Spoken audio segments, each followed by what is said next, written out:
Assalamualaikum warahmatullahi wabarakatuh. Perkenalkan, nama saya Muhaimin Aziz dari kelas B Manajemen Bisnis Syariah NPM 18510409195. Di video kali ini saya akan membawakan materi 4 perubahan dalam lingkungan bisnis. Perkembangan teknologi informasi dan komunikasi atau TIK saat ini sangatlah cepat dan mencakup hampir seluruh sisi kehidupan manusia.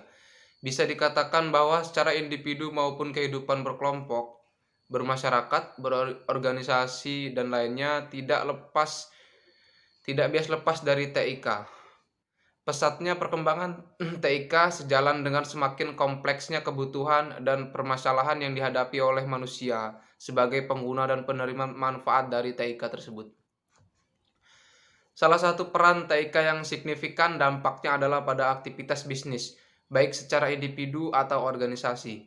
Saat ini dapat dikatakan bahwa merupakan suatu kewajiban bagi para pelaku bisnis untuk mempunyai pengetahuan tentang sistem informasi. Hal ini sangat penting karena kebanyakan organisasi memerlukan sistem informasi agar dapat bertahan, hidup, dan berhasil baik.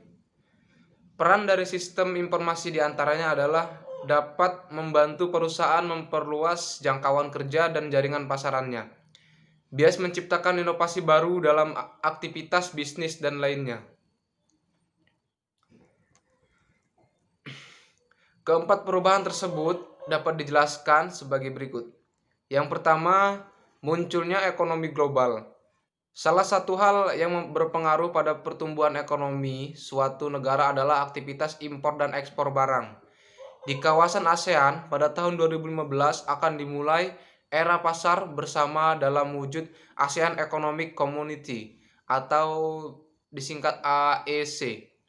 Kondisi ini memberikan peluang kepada setiap negara di kawasan ini untuk melakukan ekspansi ke negara lainnya secara intens, mendistribusikan fungsi bisnis inti dalam desain produk,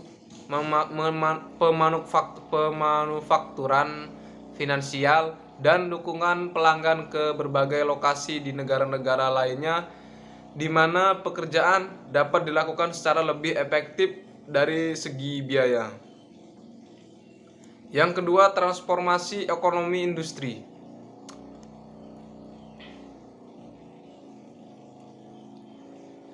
Dalam ekonomi berbasis pengetahuan dan informasi dan pengetahuan adalah ramuan utama untuk menciptakan kesejahteraan. Ekonomi dunia saat ini sedang berada di era keempat. Era ekonomi industri secara perlahan sudah mulai bergeser ke arah ekonomi kreatif. Pergeseran dari era pertanian lalu era industrialisasi disusul oleh era informasi dan ekonomi kreatif yang disertai dengan banyaknya penemuan baru di bidang teknologi, infokan, serta globalisasi ekonomi. Telah mengiring peradaban manusia ke dalam suatu arena interaksi sosial baru yang belum pernah terbayangkan sebelumnya. Yang ketiga, transformasi perubahan bisnis. Pada perusahaan yang berbasis menerapkan manajemen tradisional, masih tetap ditemukan adanya aturan-aturan yang ketat atau bahkan cenderung kaku. Formalitas rencana, hierarki yang sangat dijaga antara pegawai senior dengan junior. Pada perusahaan-perusahaan baru lebih menekankan pada hal-hal yang lebih fleksibel, tidak terjebak pada aturan-aturan formal terhadap individu atau tim yang bekerja. Perusahaan ini lebih berkomitmen pada hasil, tidak tergantung pada perencanaan formal. Mereka juga memberikan perhatian yang besar kepada pelanggan. Yang keempat, lahirnya perusahaan digital. Istilah perusahaan digital atau digital firm berasal dari konsep dalam serangkaian sistem informasi manajemen. Buku yang ditulis oleh Knecht C. Loudon dan James P. Loudon 2004 dan memberikan cara baru untuk menggambarkan organisasi yang beroperasi secara berbeda daripada bisnis berbasis internet yang biasa-biasa saja. Hal ini terjadi akibat dari perkembangan yang masif, luas, dan perubahan yang besar dalam teknologi. utamanya teknologi informasi serta perubahan yang terjadi di pasar global.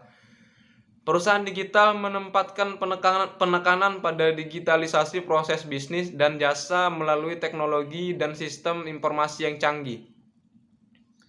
Adopsi teknologi baru merupakan hal yang terbesar yang mendorong terjadinya era digital dan perusahaan. Ketika perusahaan melakukan adopsi teknologi baru pada bisnis intinya, selanjutnya perusahaan dapat melakukan perubahan-perubahan pada bagian internalnya, menyesuaikan dengan perubahan yang terjadi pada bisnis inti.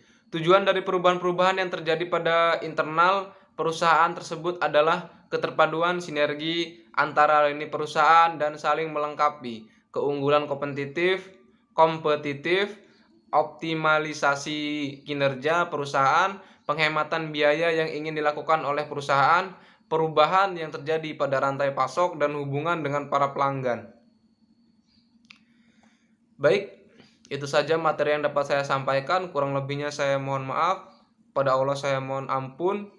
Saya akhiri. Wassalamualaikum warahmatullahi wabarakatuh.